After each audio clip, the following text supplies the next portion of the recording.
what's going on YouTube? Welcome to another video. We're gonna go into another off riff, just reacting to whatever I see in training, which is how we've been doing almost every video. If you haven't picked that up, there's no real script or anything.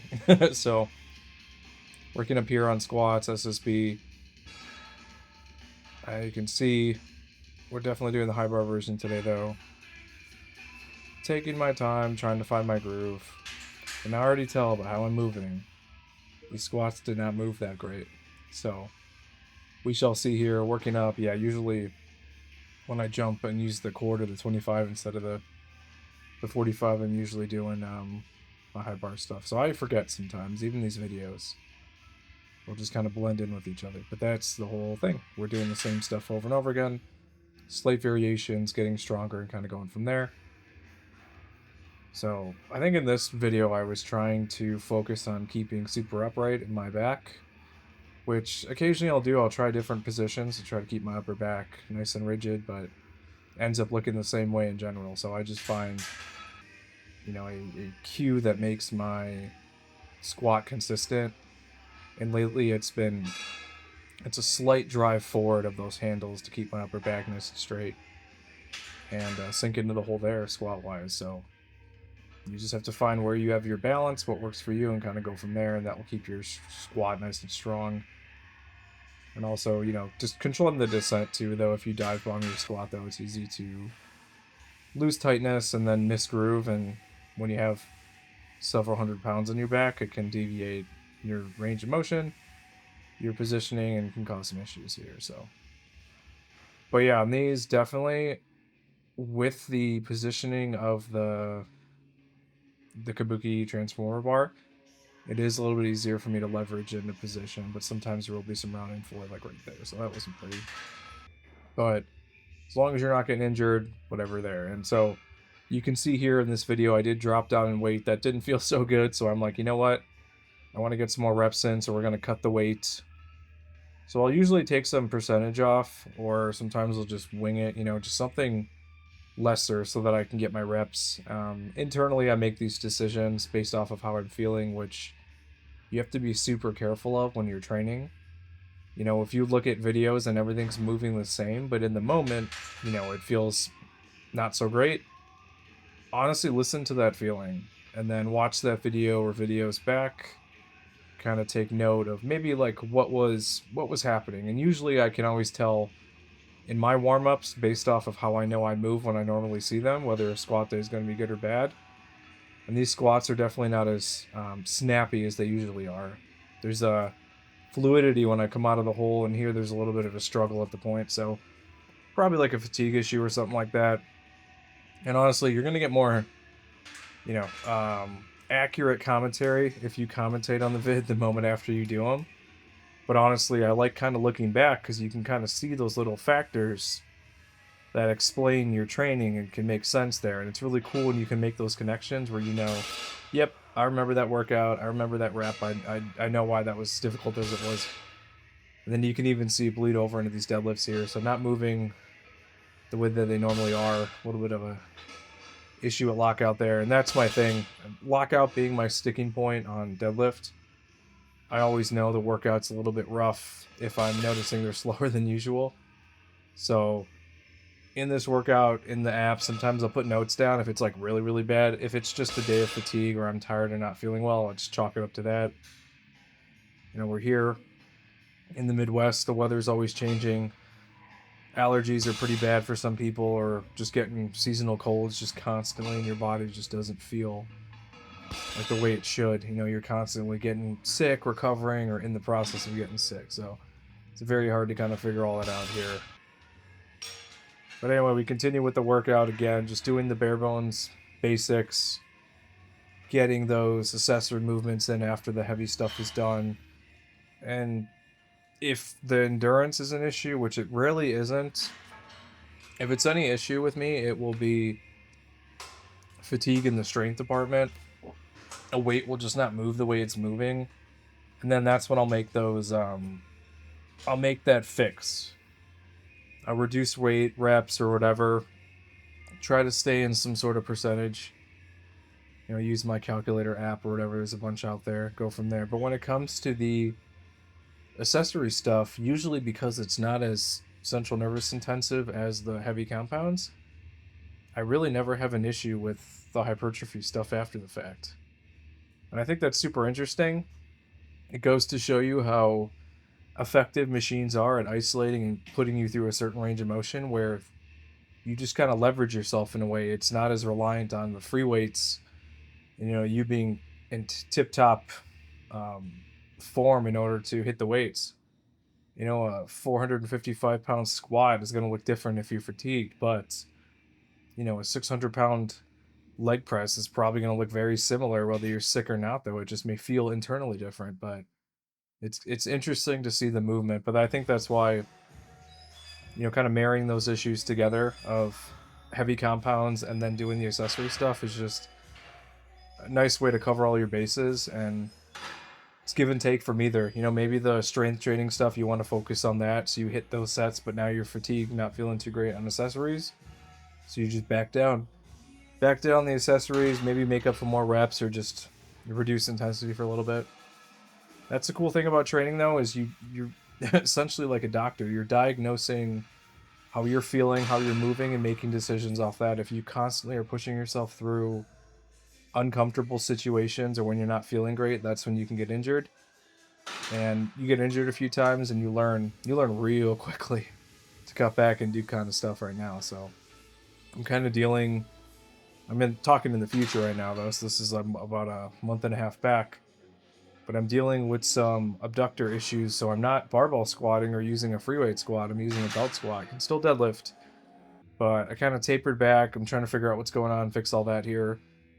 And seems to be healing okay. The more, I'm still active and moving and still training, but when those videos come up, I'll kind of talk about that.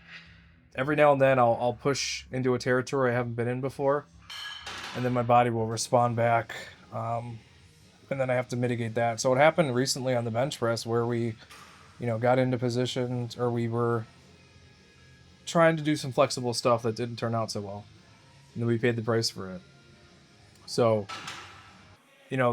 kind of what these videos are supposed to show you is just like, okay, this is what's happening. This is my training, and it's not always going to be linear and progressively forward. We may have to come back sometimes, but we make up for those shortcomings. We'll take a few steps back to go forward, or we'll just find another movement. And I get these ideas in my head and I just do them, whether it's changing movements or trying to figure stuff out right there. But we have some form of consistency. We have a standard I know that I can perform at, and then that's my goal, is to at least hover around that. Obviously, you want to move as much weight as possible safely as possible, but it's not always the case.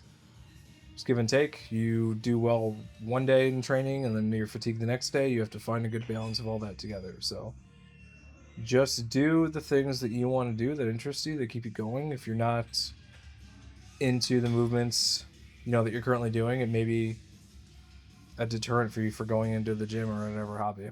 And again, like, physical activity is important. Just find the one that you like. You don't have to be in the gym weight training. It's just convenient. It's year round, weather controlled, and there's a lot you can do in here. So out of convenience, that'd be cool. And shifting over to the OHP here again, we're doing a lot of heavy compounds, and this is how I prefer to train. It keeps me in the gym, and I constantly want to put more numbers up and go from there.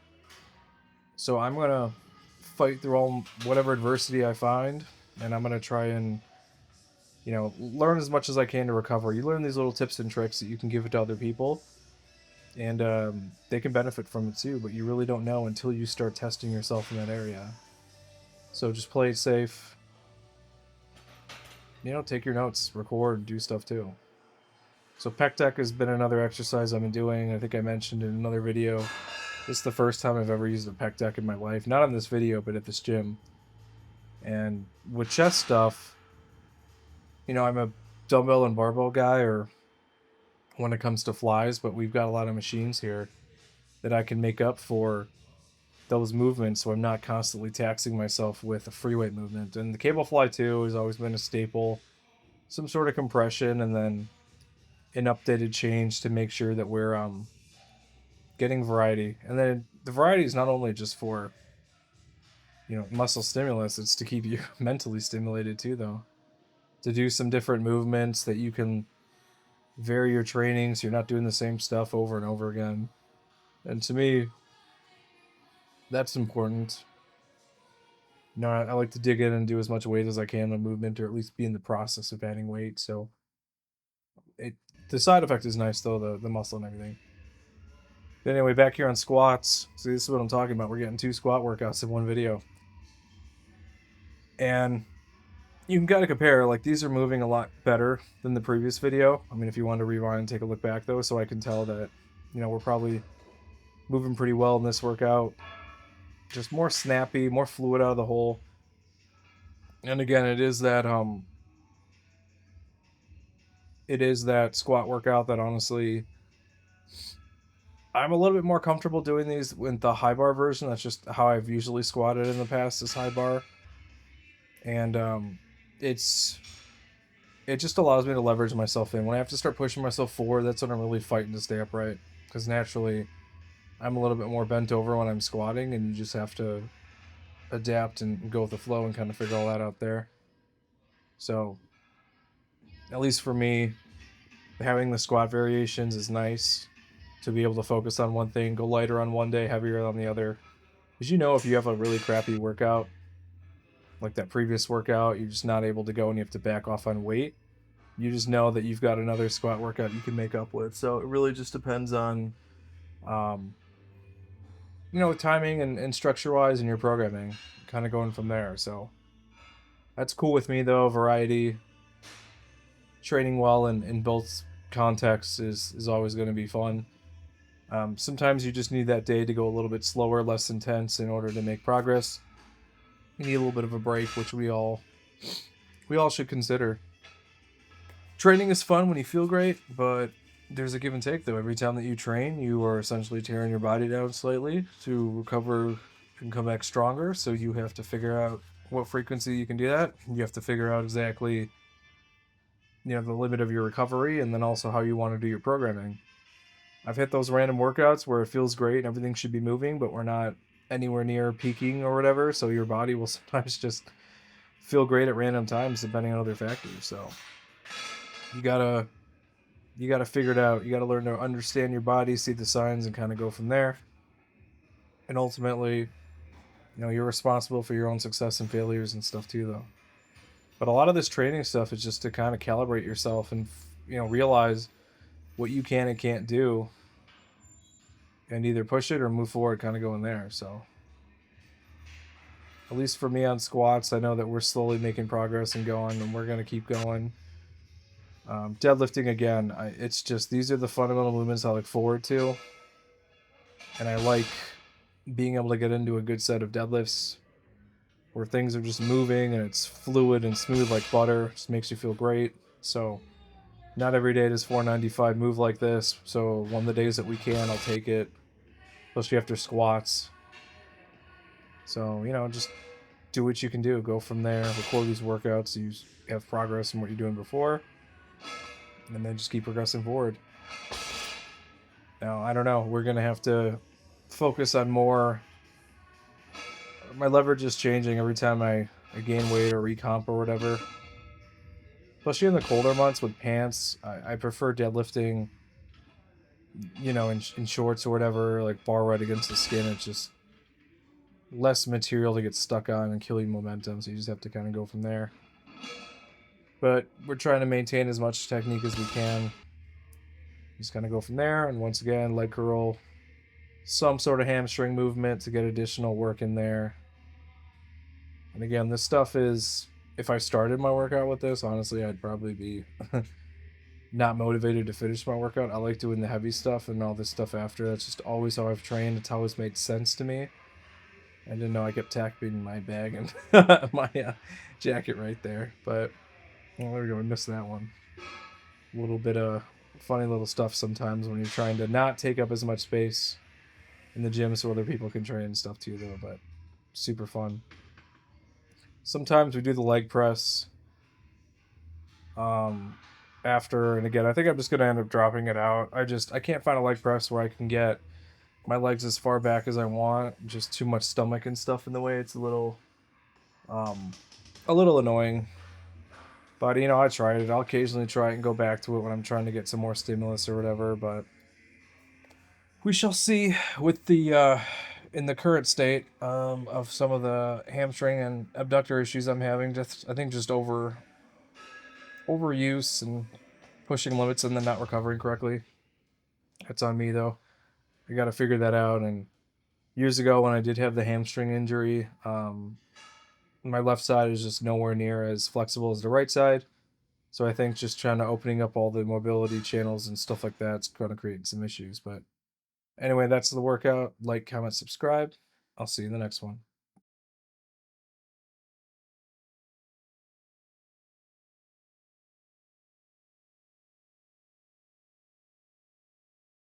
Thanks for watching the latest video. If you want to help support the channel, I actually own my own wet shaving and grooming e-commerce website where everything's handmade by me. It's www.apexsoaps.com, and you can get a 10% off code using wet shaver. We've got some cool scents here. We've got some Coca-Cola scents, a horchata scent, traditional barbershop, just some really cool stuff. And you can purchase samples or you can buy the whole set. If you have any questions, feel free to reach out via email. Be quick to respond. Thanks for watching.